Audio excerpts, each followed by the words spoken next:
Narcissistic abuse isn't just emotional.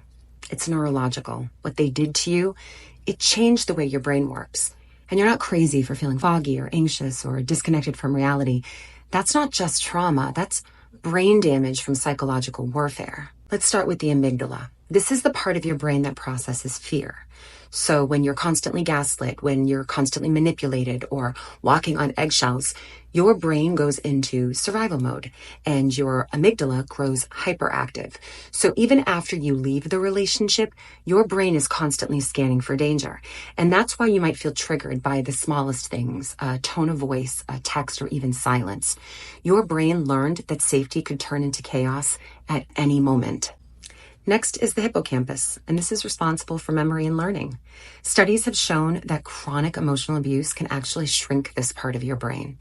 And this is why you may forget things, why you might feel mentally foggy, or why it's hard to make decisions or trust your own gut or memory.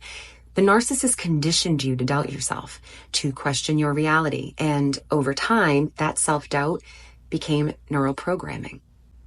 Then there's the prefrontal cortex, the part of your brain that helps you plan, organize, or regulate behavior. So long-term narcissistic abuse can actually shut this down.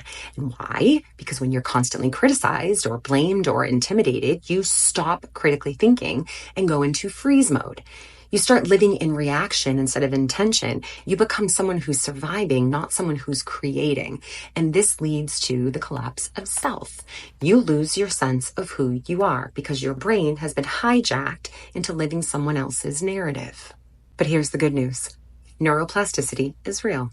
What was once wired by trauma can be rewired by truth. And every time you set a boundary, every time you say no, every time you choose healing over chaos, you're literally rebuilding your brain. Your healing is not just emotional, it is biological. And you are not broken. You are recovering from an invisible war.